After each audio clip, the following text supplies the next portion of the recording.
Hello and welcome to this video where today we'll be going into the ideology of the film A Quiet Place. So this video is going into A Quiet Place, which was a film that I chose for my Year 12 media class, where we were studying Scream and we are also studying A Quiet Place, two very different horror films.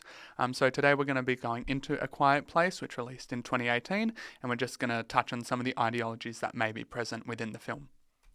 So just to start off, I always like to go through my key knowledge and key skills with my class. So with this, we're going to be focusing a lot about the media narratives and some of the ideologies that come with that and understanding the relationship between media narratives and audiences. As well as always, we need to make sure we're using correct media language. So when we're talking about ideology, just a reminder of the things we need to consider. We need to consider things that are present at the time of the film's release. So we're looking at the time period, the location of distribution, where the main location or the main location of the distribution was, as well as who the target audience is. As well, it is important to remember that narratives can reflect and comment on ideologies, but they also have the ability to reject or ignore them. So for today, we're going to be looking at the ones that they do touch on and that they more or less reject, but mainly what they touch on. So, A Quiet Place. When we look at it, it was released in 2018. Their main location, their main demographic was for those in the United States of America with audiences aged 13 to 34. Now, that might be broad. Now, all this information came from something that was released on Paramount.com, and this was some of the information that they had. So, the average age for the film was 38.4. So you're looking at that more adult audience. As well, there was an increase in female audiences. Now, it was just shy of 50-50 split, but 49%, that's still quite a significant number when we think of it. Now, these kind of things we will touch back on when we're talking about our ideologies.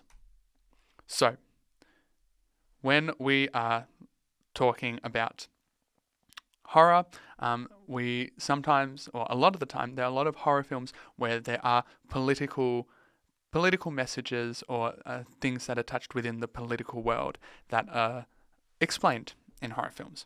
So with horror films, they might have commentary on certain things that are happening in government. They might have commentary on race. There might be commentary on sex and gender. So if we're looking at Scream, there's a lot about sex and gender with the female representation. There's a lot of commentary on that and about the strong feminist characters. When we're looking at race, we might think of Get Out as a very common example of the way that racial or racism is constructed within the film. So with this, these are just some things that we might want to consider when we're thinking about the ideologies.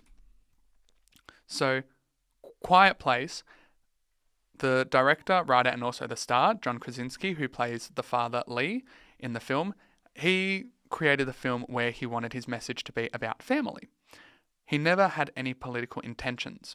So these kind of political messages or these political ideas, these ideologies came about from a range of different audiences who did come and watch the film and what they perceived. So it is important that when we are thinking about these ideologies, that it might not always come from the creator, the director, the actors. It might be constructed by the audiences, and that is something we will also touch on. So there is this video which does break down some of the possible ideologies or possible political messages that are within A Quiet Place, and it does touch on A Quiet Place 2 a little bit, but mainly on A Quiet Place. It is about 20 minutes, but if you speed it up a little bit, you can get through it a bit quicker, but it is got a lot of good information and does touch on a lot of information that we will be looking at. So I do encourage you to go watch this to get a bit more of an idea, but we won't watch it now.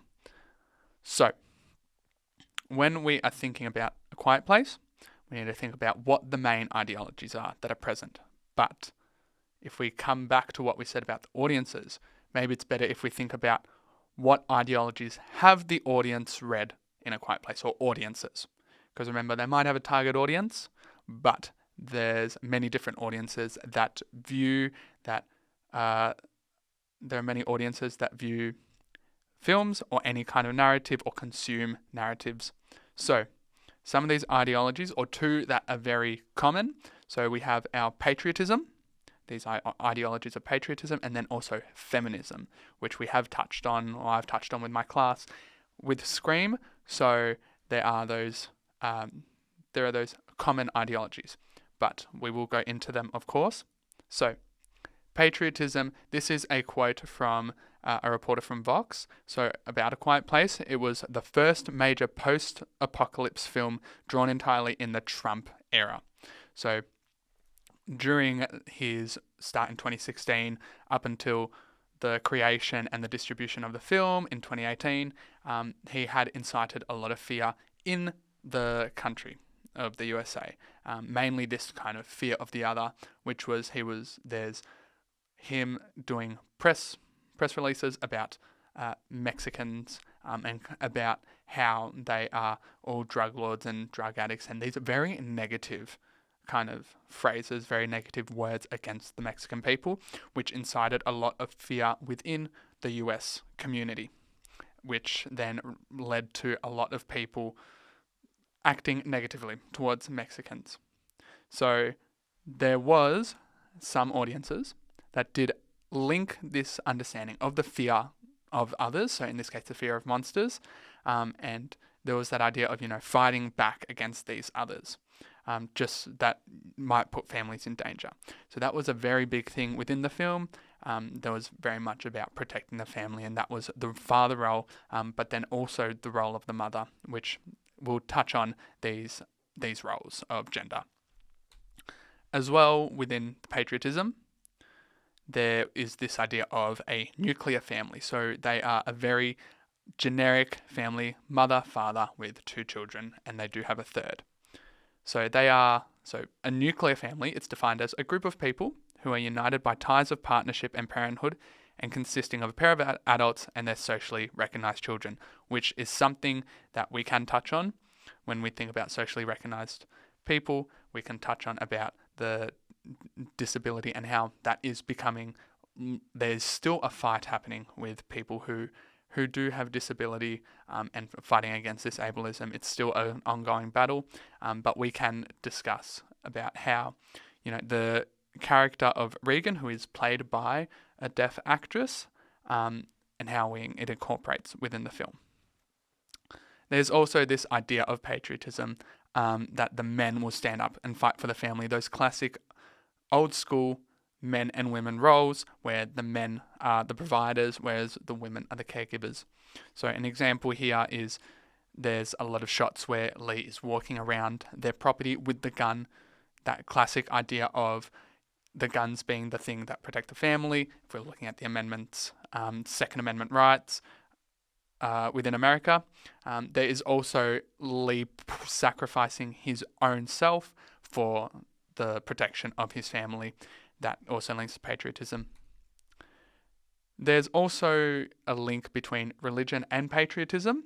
So we can look at how the film perceived by some audiences to have pro-life messages. So an example is the choice of Lee and Evelyn, the mother and the father, to give birth to another child, knowing full well what the risks would be when it comes to the noise, and then preparing all of that. There is also some depictions of faith. So there's the scene where they're all gathered around the table and they join hands.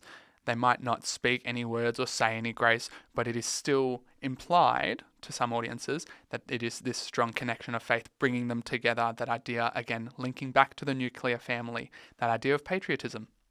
Then there is also, again, linking back to the self-sacrifice, sacrificing oneself for the benefit of others, with Lee's sacrificing himself to protect his children, Marcus and Regan. We're now going to move on to feminism. So this also has a bit of a link to the patriotism, so they do cross over.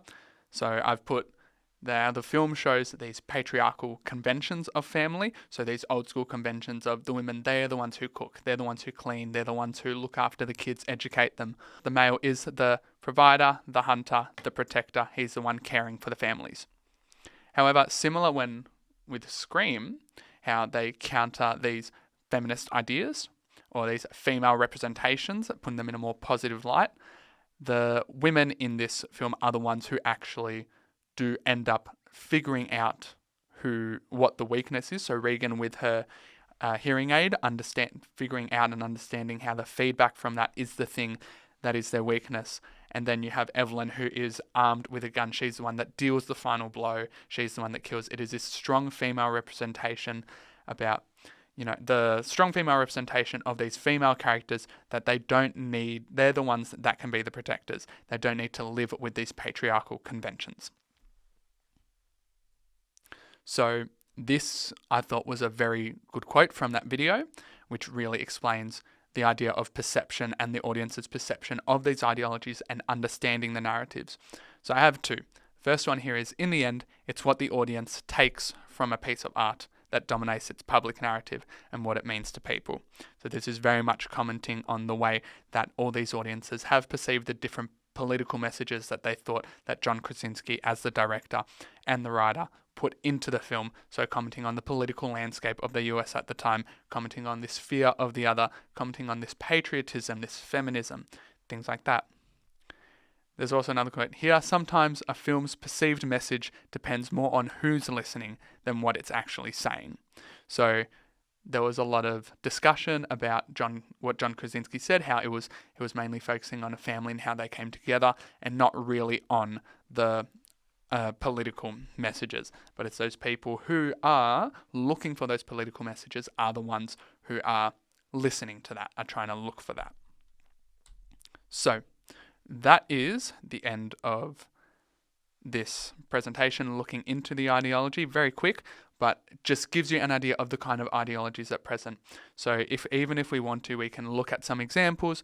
I already touched on a few. So with the patriotism, we do have Lee fighting, sacrificing, and again with the religion, any other feminist ideologies that could be present and things that link. You've got the Evelyn, who is the mother, doing what she can to protect her children. She's the one. There's that scene where all the water's flowing into their underground bunker, and you've got the monster there. She's the one. She's protecting, trying to stay quiet. You can look into that, showing that strong strong female representation, or even when she is in labour and just her trying to hide. She's showing that she is strong, that she can do it without having someone there to protect her. That can be countered in the fact that she is ultimately saved by the sound of the fireworks, that Marcus, the character, the son, does not give in to that fear, and he does go. He's given that role of protecting his mum. Going back to that patriotism of the men standing up for the family, he was given this role by the dad, saying he's the one that needs to protect, and he does that. So that can link to patriotism. So I hope that makes sense. I hope you have learned about the ideology, and I hope that this can help you with your narrative and ideology SAC as well for your VCE exam.